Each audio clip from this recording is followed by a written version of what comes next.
संयम के साथ, विवेक के साथ सनातन का प्रचार प्रसार वो करें।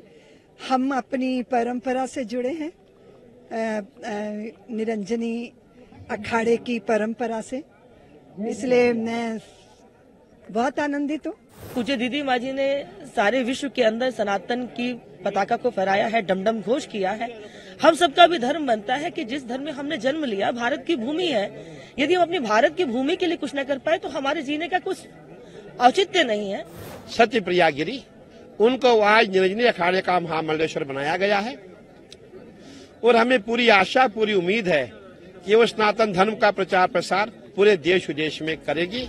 महाकुंभ में तीनों अमृत स्नान पूरे होने के बाद अब अखाड़ों की विदाई का समय आ चुका है। इससे पहले श्री पंचायती अखाड़ा निरंजनी में साध्वी सत्यप्रिया गिरी को महामंडलेश्वर बनाया गया। हिंदुत्व की फायर ब्रांड नेता और वक्ता साध्वी ऋतंबरा की शिष्या हैं साध्वी सत्यप्रिया गिरी। साध्वी सत्यप्रिया गिरी के पट्टाभिषेक कार्यक्रम में फूलों के साथ सैकड़ों मालाओं का इस्तेमाल किया गया। हजारों लोगों को भंडारे का प्रसाद खिलाकर दक्षिणा भी दी गई। पट्टाभिषेक कार्यक्रम में अखिल भारतीय अखाड़ा परिषद के अध्यक्ष और निरंजनी अखाड़े के सचिव महंत रविंद्रपुरी के साथ ही आनंद अखाड़े के आचार्य महामंडलेश्वर स्वामी बालकानंद गिरी और साध्वी ऋतंबरा समेत अन्य महामंडलेश्वर संत, महंत व तमाम सन्यासी व भक्त मौजूद थे।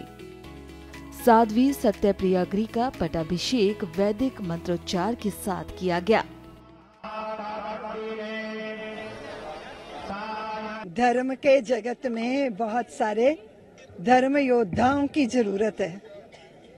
संयम के साथ, विवेक के साथ सनातन का प्रचार प्रसार वो करें। हम अपनी परंपरा से जुड़े हैं, निरंजनी अखाड़े की परंपरा से, इसलिए मैं बहुत आनंदित हूँ और पूरे भारत के सनातन जगत से मैं निवेदन करती हूँ। मेरा विषय थोड़ा विवादित हो जाता है, लेकिन जैसे आप अपनी संपत्ति के संवाहक बनाते हो, ऐसे धर्म का संवाहक बनाने के लिए भी संतानों को जन्म दीजिए और धर्म को समर्पित कीजिए। प्रधानमंत्री मोदी प्रयागराज पहुंचे थे, संगम स्नान किया, किस तरह से इसको देख रही हैं? क्या बहुत बड़ा सद्भाग्य है, देश के प्रधान पंत आए हैं, त्रिवेणी संगम स्नान किया है। इससे हमारे सनातन की परंपरा का पोषण भी होता है और सबको बहुत आनंद होता है। देखिए, बहुसंख्यक समाज की परंपरा का सम्मान ये हो रहा है, इससे भारी आनंद है। निश्चित रूप से मेरा परम सौभाग्य कि श्री निरंजनी पंचायती अखाड़ा में मुझे आज महामंडलेश्वर के पद पर सुशोभित किया है। ये मेरे गुरुदेव की मुझ पर कृपा है और उनका जीवन सदैव राष्ट्र के लिए समर्पित रहा है। उसी परंपरा में जुड़ते हुए, परंपरा के गौरव को आगे बढ़ाते हुए, और इस राष्ट्र के लिए ही साधु का जीवन होता है, धर्म के लिए साधु का जीवन होता है। तो मेरा सौभाग्य कि मुझे उस पद पर कार्य करने के लिए सबका आज आशीर्वाद प्राप्त हुआ, तो चित्त में बहुत आह्लाद है। दो जिम्मेदारी, एक पहली जिम्मेदारी तो आप महामंडलेश्वर, दूसरी इतनी ऋतंबरा जी की शिष्या भी आप हैं, तो किस तरह से? निश्चित रूप से समाज बहुत आशा की नजरों से देखता है, क्योंकि पूज्य दीदी माँ जी ने सारे विश्व के अंदर सनातन की पताका को फहराया है, डमडम घोष किया है। हम सबका भी धर्म बनता है कि जिस धर्म में हमने जन्म लिया, भारत की भूमि है, यदि हम अपनी भारत की भूमि के लिए कुछ न कर पाए तो हमारे जीने का कुछ औचित्य नहीं है। हर जीव अपने राष्ट्र के लिए करना चाहता है और हमारी पहचान हमारी भारत माता से है। तो जो भारत में रहते हैं और भारत में रहने के बाद भी भारत के गुण नहीं गा सकते, तो निश्चित रूप से उनको गुण गाने चाहिए, क्योंकि भारत की भूमि है और वो हमें परंपरा से प्राप्त हुआ है। तो उस देश हित में जो भी श्रेष्ठ करना होगा वो हम करेंगे। बिल्कुल हम उसके लिए लड़ेंगे, संघर्ष करेंगे और वो हमारा सौभाग्य होगा। और दूसरी बात यह कि वहाँ की प्राचीर भी, दीवारें भी चिक चिक के कह रही हैं कि कृष्ण जन्मभूमि मंदिर है। और आप काशी में आ जाएं तो काशी की भी दीवारें चिक चिक के कह रही है ये मंदिर है। तो ये तो झूठा हट है ना, बेमतलब की दावेदारी है। उस दावेदारी को कोर्ट भी खारिज करेगा। और सनातन दीदी माँ एक बात कहते हैं कि जब तक बच्चा नहीं रोता तब तक माँ भी दूध नहीं पिलाती।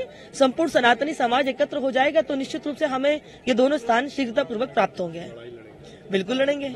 आप जानते होंगे हमारी दीदी ऋतंबरा, जिसको पूरा विश्व जानता है, उनके शिष्य सत्यप्रिया गिरी, उनको आज निरंजनी अखाड़े का महामंडलेश्वर बनाया गया है और हमें पूरी आशा पूरी उम्मीद है कि वो सनातन धर्म का प्रचार प्रसार पूरे देश विदेश में करेगी और इसीलिए उनको हमने महामंडलेश्वर बनाया है। और अभी 2 दिन के पश्चात हम जितने भी शैव अखाड़े हैं सभी वाराणसी के लिए कूच करेंगे। कुल मिलाकर कितने महामंडलेश्वर? देखिए, अगर आप पूछेंगे, मैं समझता हूँ करीबन 16 महामंडलेश्वर अभी हमने इसमें महाकुंभ में बनाए हैं और अभी हमारा नासिक का महाकुंभ आ रहा है, उज्जैन का महाकुंभ आ रहा है, उसके पश्चात 6 साल में हमारा प्रयागराज का अर्धकुंभ आएगा।